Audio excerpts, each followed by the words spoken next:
जी, तो cash book keeping आज का हमारा टॉपिक है, इसे हम स्टार्ट करते हैं। तो आज का हमारा टॉपिक है कैश बुक कीपिंग की डेफिनेशंस। तो हम स्टार्ट करते हैं। तो देखें, पहली डेफिनेशन है इस टॉपिक से रिलेटेड। Define bank. बैंक क्या है? नॉर्मली सबको ही पता होता है बैंक क्या है, तो उसकी प्रॉपर डेफिनेशन देखते हैं।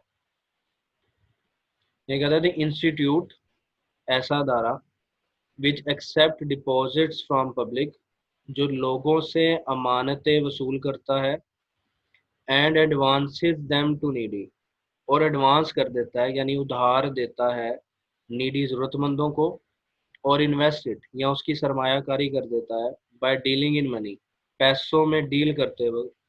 इस कॉल्ड बैंक, हम उसे बैंक कहते हैं। यानी ऐसा अदारा जो लोगों से पैसे ले और ज़रूरतमंदों को पैसे दे या किसी कारोबार में सरमायाकारी करे, ऐसा अदारा क्या कहलाता है? बैंक कहलाता है। क्वेश्चन नंबर 2 है हमारे पास, डिफाइन चेक एंड चेकबुक। तो पहले चेक की डेफिनेशन देखें। Cheque is a bill of exchange. ये एक बिल ऑफ एक्सचेंज है। बिल ऑफ एक्सचेंज कहते हैं यानी ऐसा डॉक्यूमेंट जिसके जरिए आप पैसों का एक्सचेंज कर सकते हैं। क्योंकि चेक के जरिए भी हम पैसों का तबादला करते हैं, एक्सचेंज कर लेते हैं। तो इसलिए हम कहते हैं कि cheque is a bill of exchange drawn.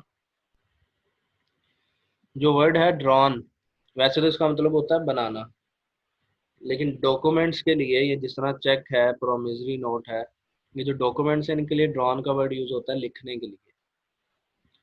तो cheque is a bill of exchange drawn on a specified bank. ये किसी खास बैंक पर बनाया जाता है। खास बैंक जाहिर बात है इसलिए वर्ड यूज हुआ है कि अगर मेरा अकाउंट एचबीएल बैंक में है तो मैं जो चेक बनाऊंगा वो भी उस एचबीएल बैंक पर ही बनाऊंगा। इसलिए हम ये नहीं कह रहे हैं कि ड्रॉन ऑन अ बैंक, बल्कि हम कह रहे हैं drawn on a specified bank. And not expressly to be payable. Not express, जाहिर है कि नहीं होगा, टू बी पेएबल यानी अदा नहीं होगा। यानी कहना का मतलब ये है कि अगर आप चेक लिख के अपने पास रख लें तो उसकी पेमेंट नहीं मिलेगी आपको। अदरवाइज सिवाय इसके देन ऑन डिमांड, कि आप बैंक में जाके पैसे डिमांड करें तो फिर आपको पैसे मिलेंगे। नेक्स्ट डेफिनेशन है चेक बुक क्या होती है। तो देखें, दी बुक, ऐसी किताब which contains many printed cheques, जिसमें ऑलरेडी प्रिंटेड चेक्स होते हैं in blank form. Blank form यानी जिसपे साइन और रकम नहीं लिखी होती, बट रेडी टू यूज, लेकिन इस्तेमाल करने के लिए वो रेडी है, इस कॉल्ड चेक बुक। हम उसे चेक बुक कहते हैं। इजी सी डेफिनेशन है इस चैप्टर में। नेक्स्ट देखते हैं, डिफाइन बियरर चेक। देखिए, अगर आप सबने चेक देखा हो तो उसकी जो पहली लाइन है उस पर लिखा होता है पे, और उसके आगे एक ब्लैंक लाइन होती है। तो बियरर का लफ्जी मतलब होता है खाली होना, कुछ ना होना, लेकिन इसका जो ताल्लुक है वो रकम से नहीं है।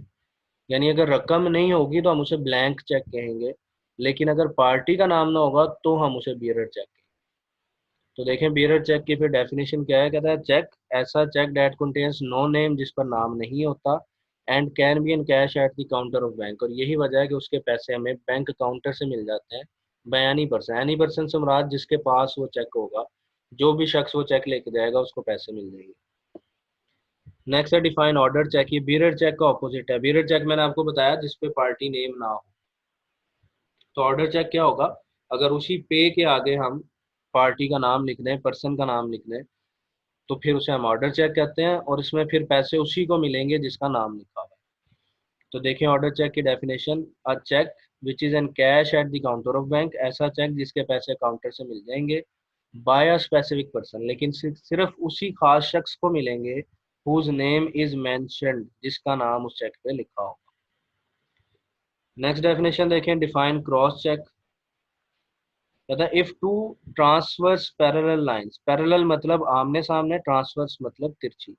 यानी अगर दो तिरछी आमने सामने लाइन लगा दी जाए, drawn on face of cheque, face के ऊपर यानी चेक के फ्रंट पे लगा दी जाए, तो it is called cross cheque. याद रखना है आपने, बाय लॉ ये जरूरी नहीं है कि जो लाइंस हैं वो ट्रांसवर्स ही हों, तिरछी हों। अगर आप स्ट्रेट लाइंस भी दो आमने सामने लगा देते हैं तो उससे भी चेक आपका क्रॉस हो जाएगा। ये तो हमने सादी डेफिनेशन पढ़ ली कि क्रॉस चेक क्या होता है, लेकिन अब देखते हैं कि इस क्रॉस चेक करने की वजह से फर्क क्या पड़ जाता है। देखिए, पिछली दोनों डेफिनेशन में हमने पढ़ा था कि जो चेक है उसकी पेमेंट काउंटर पे हो जाती है, चाहे बियरर हो चाहे ऑर्डर हो, पैसे आपको काउंटर से मिल जाएंगे। बियरर में ये होता है कि जिसके पास चेक होगा उसे मिल जाएंगे, ऑर्डर चेक में ये होता है कि जिस पर्सन का नाम लिखा है उसका खुद जाना जरूरी है। क्रॉस चेक में क्या होता है, the payment of cross cheque is not paid at counter. इसकी जो पेमेंट है वो काउंटर पे अदा नहीं होगी, but it is credited to the account of holder on whose name it is cross. कह रहा है जिसके नाम पर क्रॉस किया जाएगा, यानी जिस पर्सन का नाम उस पे के आगे लिखा होगा या उन लाइंस के दरमियान लिखा होगा, तो इसके जो पैसे हैं ऐसे चेक के उस शख्स के अकाउंट में ट्रांसफर किए जाएंगे। यानी ये वो चेक है जिसके पैसे आपको काउंटर पे नहीं मिलते, बल्कि आपके अकाउंट में जमा करा दिए जाते हैं। यही वजह है कि कहा जाता है कि क्रॉस चेक सबसे सेफ मेथड है पेमेंट का, क्योंकि अगर ये गुम भी जाए तो पैसे तो उसी के अकाउंट में ट्रांसफर होने हैं जिसका नाम उस पर लिखा हुआ है। नेक्स्ट डेफिनेशन है हमारे पास, डिफाइन कैश बुक। ये मैंने भी समझा दिया था, कैश बुक क्या होती है। द बुक इन विच, ऐसी किताब जिसमें all cash receipt and cash payments, cash receipt यानी जितने पैसे आपके पास आए, एंड कैश पेमेंट जितने पैसे आपने दिए, और रिकॉर्डेड, उसको रिकॉर्ड किया जाता है क्रोनोलॉजिकली। क्रोनोलॉजिकली का वर्ड आपने पहले भी पढ़ा होगा जर्नल की डेफिनेशन में। हम अकाउंटिंग में हर उस स्टेटमेंट को क्रोनोलॉजिकल स्टेटमेंट कहते हैं जिसमें डेट का कॉलम होता है, यानी जो डेट वाइज रिकॉर्डिंग की जाए। तो क्योंकि कैश बुक में भी डेट वाइज रिकॉर्डिंग की जाती है तो हम इसे भी क्रोनोलॉजिकल स्टेटमेंट कहते हैं। नेक्स्ट देखते हैं, अब इसकी तीन टाइप्स होती हैं, सिंगल कॉलम, डबल कॉलम और ट्रिपल कॉलम। तो देखें, अगर जो है कैश बुक की दोनों साइड्स पर एक एक कॉलम हो तो उसे हम कहते हैं सिंगल कॉलम। अगर दो कॉलम होंगे दोनों साइड्स पर तो हम कहेंगे डबल कॉलम कैश बुक, और अगर तीन कॉलम होंगे तो हम उसे कहेंगे ट्रिपल कॉलम कैश बुक। तो देखिए कहता है, बट ये सिंगल कॉलम कैश बुक क्या है। तो the cash book in which only cash receipts and cash payments are recorded. कहता है ऐसी कैश बुक जिसमें सिर्फ कैश रिसिप्ट्स और कैश पेमेंट रिकॉर्ड की जाती हैं, यानी इसमें सिर्फ एक ही कॉलम होता है कैश का। नेक्स्ट पढ़ते हैं, define double column cash book. तो दी कैश बुक इन विच, ऐसी कैश बुक जिसमें there are two amount column, जिसमें दो अमाउंट के कॉलम होंगे, ऑन डेबिट साइड पर भी, as well as on credit side, और क्रेडिट साइड पर। और वो दो कॉलम कौन से होंगे वो देखें, कहते हैं these two columns on each side are of cash and bank. तो ये एक कैश का होगा और एक बैंक का होगा। तो दो कॉलम होंगे, यानी इस कैश बुक की दोनों तरफ दो दो कॉलम होंगे, कैश और बैंक का डेबिट साइड पर भी और कैश और बैंक का क्रेडिट साइड पर। नेक्स्ट देखें, defined triple column cash book. तो डेफिनेशन है इसकी, the cash book in which there are three amount columns on debit side as well as on credit side. जिसमें तीन कॉलम होंगे डेबिट साइड पर भी और क्रेडिट साइड पर भी, और ये तीनों कॉलम देख लें किस चीज़ के होते हैं। तो these three columns on each side are of cash, bank and discount.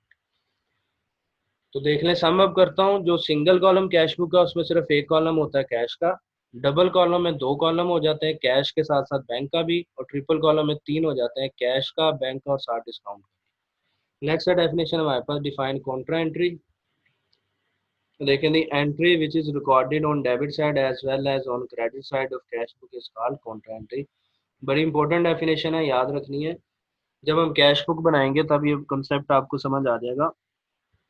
तो अगर एंट्री इस तरह की हो जिसकी कैश बुक में रिकॉर्डिंग दोनों साइड्स पर होगी, यानी ऐसी एंट्री जो कैश बुक की डेबिट साइड पर भी रिकॉर्डिंग की जाए और कैश बुक की क्रेडिट साइड पर भी रिकॉर्डिंग की जाए, तो ऐसी एंट्री को हम कहते हैं कॉन्ट्रा एंट्री। नेक्स्ट है हमारे पास, डिफाइन कंपाउंड एंट्री। अभी बड़ी इंपॉर्टेंट डेफिनेशन है। कहते हैं the entry in which more than one account are debited और credited is called compound entry. ऐसी एंट्री जिसमें एक से ज्यादा अकाउंट या तो डेबिट हो रहे होते हैं या क्रेडिट हो रहे होते हैं। नेक्स्ट है difference between cell book and purchase book. अब ये कुछ आसान सी डेफिनेशन है, जो नाम है वही उसकी डेफिनेशन है। जिसका देखें, पहली सेल बुक। तो दी बुक इन विच, ऐसी किताब जिसमें only credit sales are recorded. Students में गलती कर जाते हैं, कह देते हैं जिसमें जी सेल रिकॉर्ड की जाए। सेल नहीं कहना, बल्कि कहना है क्रेडिट सेल आर रिकॉर्डेड। तो उसे हम कहेंगे सेल बुक। क्रेडिट सेल मतलब उधार की सेल। और परचेज बुक क्या है, the book in which only credit purchase are recorded. जिसमें सिर्फ उधार की खरीदारी की रिकॉर्डिंग की जाए उसे हम कहते हैं परचेज बुक, और जिसमें क्रेडिट सेल की रिकॉर्डिंग की जाए उसे हम कहते हैं सेल बुक। फिर हमारे पास डिफाइन सेल रिटर्न बुक। ये भी नाम से जाहिर है, the book in which all sales return are recorded. ऐसी किताब जिसमें सारी सेल रिटर्न रिकॉर्ड की जाए वो सेल रिटर्न बुक। नेक्स्ट हमारे पास परचेज रिटर्न बुक, ये भी नाम से जाहिर है। The book in which all purchases return are recorded is called purchase return book. और हमारे पास आज की लास्ट डेफिनेशन है, फिर हमारा टॉपिक एंड हो जाएगा आज का, कि पैटी कैश बुक क्या है। तो the book which is kept to record transaction related to petty expenses. Petty कहते हैं छोटा, जैसा पैटी बर्गर होता है, कॉमन टर्म है हम यूज करते हैं। तो पैटी कैश यानी छोटा कैश, ऐसा अकाउंट या ऐसी बुक जिसमें हम पैटी कैश का हिसाब रखते हैं। और पैटी कैश क्या होता है, ये पैटी एक्सपेंसेस के लिए ऑफिस में पैसे रखे जाते हैं। जिस तरह कॉपी, पेंसिल, मार्कर, मेहमान आ गए उनकी चाय का खर्चा। तो छोटे छोटे खर्चों के लिए कुछ पैसे हम कैशियर को दे देते हैं कि भाई ये पैटी एक्सपेंस के लिए 2,000 3,000 अपने पास रख लो। तो पैटी एक्सपेंस के लिए जो कैश रखा जाता है उसे कहते हैं पैटी कैश, और इस पैटी कैश का जिस बुक में हिसाब रखा जाता है उसे हम कहते हैं पैटी कैश बुक। तो दोबारा डेफिनेशन पढ़ता हूँ मैं इसकी। The book which is kept, जो हम बनाते हैं, टू रिकॉर्ड ट्रांजेक्शन, उन ट्रांजेक्शन्स को रिकॉर्ड करने के लिए, रिलेटेड टू, जिनका ताल्लुक होगा पैटी एक्सपेंसेस से, अगेंस्ट दिस स्मॉल सम, उस सम के इवज, उन पैसों के इवज, गिवन टू जूनियर कैशियर, जो अपने जूनियर कैशियर को देते हैं, इस कॉल्ड पैटी कैश, वो पैटी कैश बुक कहलाती है।